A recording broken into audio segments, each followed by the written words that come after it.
They say miracles are like icebergs. What we see above the surface, the healings, the feeding, the walking on water, is only a fraction of what truly happened. But what if beneath these stories we've known since childhood lies something deeper? Something that reveals not just what Jesus did, but who he really was. Tonight, we dive beneath the surface. Welcome to the Jesus Miracles Iceberg Explained. 2,000 years ago, the world was desperate for hope. Empires ruled with iron fists. Poverty and sickness covered the land like fog. And in a small town called Nazareth, a carpenter's son began to change everything. He didn't come with soldiers or chariots. He came with hands that healed, words that pierced hearts, and a calm that made storms obey. The miracles of Jesus were not just random acts of compassion. Each one carried meaning, a hidden message, a sign pointing to something far greater than the act itself. To understand them, we have to go layer by layer, from what everyone knows to what few have ever noticed. Let's start at the surface. At the top of the iceberg are the miracles the whole world has heard about, the familiar ones, the ones that spread like wildfire across Galilee, the wedding in Cana, the feeding of 5,000, the blind receiving sight, the storm that stopped at a single command. Each one showed the people a glimpse of divine power. But even here, at the surface, there's more than meets the eye. It began with water and wine, a wedding, joy, music, then silence. The wine was gone. Shame threatened to crash over the family like a wave. Mary turned to her son. "They have no wine." And Jesus, calm and mysterious, replied, "My hour has not yet come." Still, she believed. "Do whatever he tells you," she told the servants. 6 stone jars stood nearby, cold and empty. "Fill them with water," he said. They filled them, to the brim. Then, without a gesture or word of command, he told them to draw some out and take it to the master of the feast. The man tasted it and froze. "The best wine," he whispered. "You saved the best for last." No thunder, no lightning, just transformation. Silent, complete. Water into wine. Ordinary into extraordinary. The first miracle wasn't about alcohol or celebration. It was a sign that wherever Jesus is present, emptiness turns to abundance, that the ordinary moments of life can be vessels for divine glory. If you've ever felt like your life ran out of joy, maybe this miracle isn't just history. Maybe it's a promise. Then came the sea. The sun sank behind the hills. The wind rose. The disciples rowed, hearts pounding, waves slamming the boat. Darkness swallowed the horizon. And then, a shadow on the water. Someone was walking, on the sea itself. They cried out in terror, thinking it was a ghost. But the voice rose above the storm. "Take courage. It is I. Don't be afraid." Peter's heart burned. "Lord, if it's you, tell me to come to you on the water." "Come," Jesus said. For a few steps he did, feet on waves, faith defying gravity. Then fear broke in, and he sank. Jesus reached out and caught him. "Why did you doubt?" When they climbed back into the boat, the storm stopped. Just like that, silence. The miracle wasn't only about power over nature. It was about faith, fragile, trembling faith that still reaches out when everything else is sinking. Maybe that's you today, still rowing, still afraid. But even here, he walks toward you. If this already sounds incredible, remember, this is only the surface. We haven't even reached the middle of the iceberg yet. Beneath these famous miracles lie moments almost forgotten. Acts so strange, so personal. They reveal the heart of heaven itself. Before we descend deeper, take a second. If these stories are already stirring something in you, share this video with someone who might need a reminder that miracles aren't myths, they're messages. Now, we go deeper. When Jesus healed the blind, it wasn't just sight returning, it was light breaking into darkness. When he fed the multitudes, it wasn't just bread. It was the echo of a greater hunger being satisfied. But one miracle stands between the known and the hidden, a moment when power met compassion so intimately that even heaven seemed to pause and watch. It happened in a small village called Nain. In the small village of Nain, the sound of mourning filled the air. A mother walked behind the coffin of her only son, her last hope gone. The crowd followed weeping.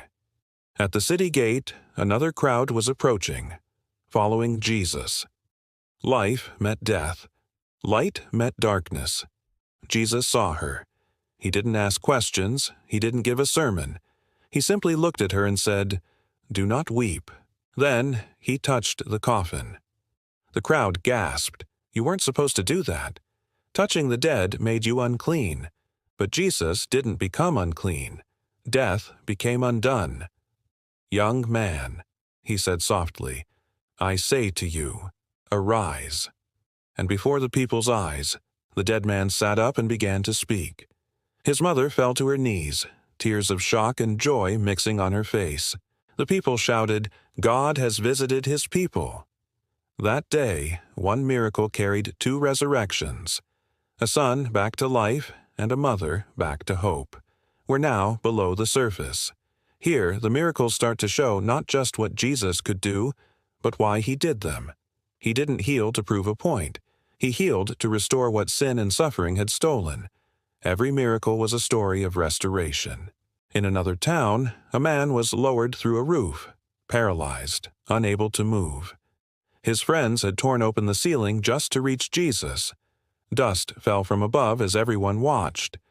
Jesus looked at the man and said something unexpected. "Your sins are forgiven." The crowd murmured, "Who can forgive sins but God?" Then Jesus said, "So that you may know the Son of Man has authority on earth to forgive sins." He turned to the paralyzed man. "Rise, pick up your bed and go home." And he did. He stood. He walked. Not just healed, set free. This was more than physical. Jesus was showing them that sin and sickness were chains, and he had come to break both. Have you ever noticed how personal his miracles were? He didn't wave his hand and heal 100 people at once. He stopped for the one. The blind man crying by the road, the bleeding woman lost in the crowd, the leper kneeling in fear. One by one, he restored what the world had thrown away. And maybe that is the part of the iceberg we all need to see, the personal side of the power. Because miracles weren't just proof of divinity. They were proof of love. In a dusty corner of Jerusalem, there was a pool called Bethesda. People believed the waters could heal them if they stepped in at the right moment. But one man had been lying there for 38 years. 38 years of waiting, watching others get healed while he stayed the same. Then Jesus came. He didn't ask how long the man had been there. He already knew.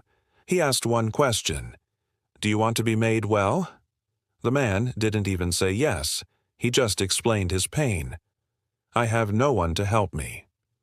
And with compassion burning in his eyes, Jesus said, "Get up, pick up your mat and walk." The man did. No water, no angel, no ceremony, just the word, and the power behind it. Each of these miracles was a revelation, a glimpse of the kingdom breaking into human reality. But as we go deeper, the atmosphere changes. At this depth of the iceberg, the miracles begin to touch the impossible. Not just bodies, but time, matter, even death itself. One evening, Jesus faced thousands of hungry people on a hill. They had followed him for hours, maybe days. No food, no plan, just hunger and faith. A boy stepped forward, holding 5 loaves and 2 fish. Nothing compared to the crowd. Jesus smiled. "Have the people sit down." He lifted the bread toward heaven, blessed it, broke it, and handed it out. The bread didn't run out. The fish didn't run out. Thousands ate until they were full. And when it was over, 12 baskets were left, more than what they started with. The crowd cheered, But Jesus wasn't performing a magic trick. He was revealing the heart of God, that in His hands little becomes limitless.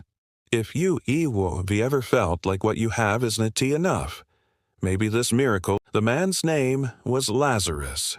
He was more than a follower, he was a friend. And when he died, it wasn't just a tragedy, it was a test. By the time Jesus arrived in Bethany, Lazarus had been in the tomb 4 days. The air was heavy with grief. The sisters, Martha and Mary, ran to him in tears. "If you had been here," they cried, "our brother would not have died." Jesus wept. He, the one who commanded storms and spirits, stood among broken hearts and wept. Not because he was powerless, but because love feels pain before it heals it. Then he asked them to roll away the stone. Martha hesitated.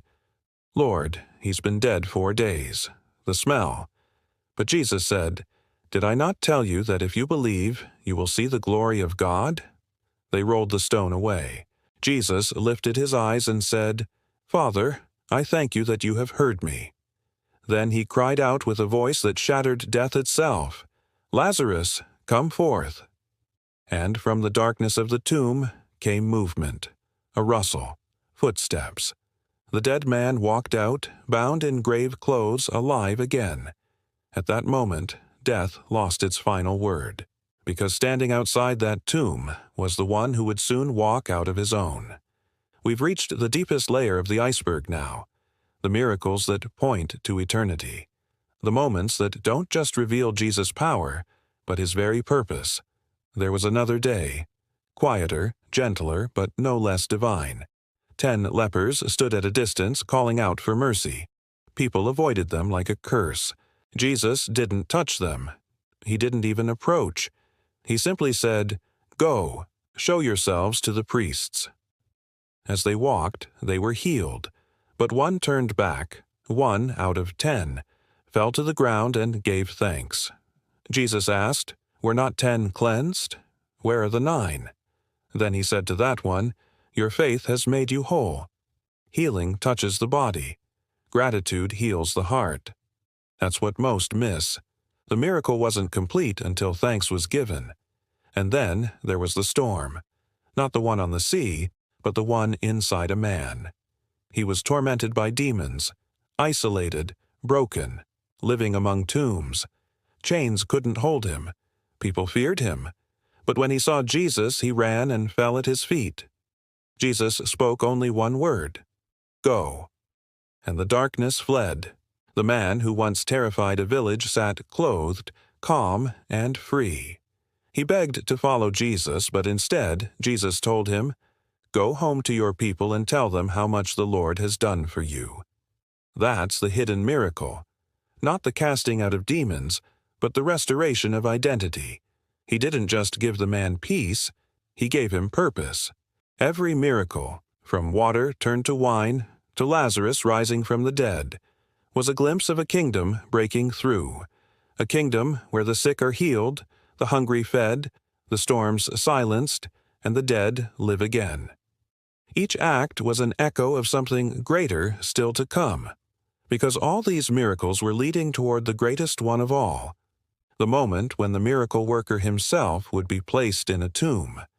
And 3 days later, the stone would roll away, not by human hands, but by divine power. The resurrection of Jesus wasn't the final miracle on the iceberg. It was the iceberg. Everything else was just a shadow of that moment. He healed the sick to show he could heal the soul. He raised the dead to show death itself would bow. He turned water into wine to show he could turn sorrow into joy, and sinners into saints. That's the real depth. Not just what he did, but what it means for you. Maybe the reason these miracles still move hearts today is because we all waiting for one of our own. Maybe your water moment, the emptiness that needs turning into joy. Your storm moment, when you need peace to speak louder than fear. Your Lazarus moment, when something you thought was gone forever comes alive again. Miracles still happen, not always the way we expect, but always with the same purpose, to remind us that heaven is closer than we think. Before we close, think about this. If miracles are messages, then each one is whispering the same truth, that nothing is too broken, too late, or too small for God to restore. So if this story stirred something in you, if it opened your heart even a little, don't keep it to yourself. Share it with someone who needs to know that hope still breathes. And if you want to keep diving deeper into mysteries like this, to uncover the stories beneath the surface of faith, subscribe, stay close, and let's keep exploring together. Because this iceberg goes deeper than any of us can imagine.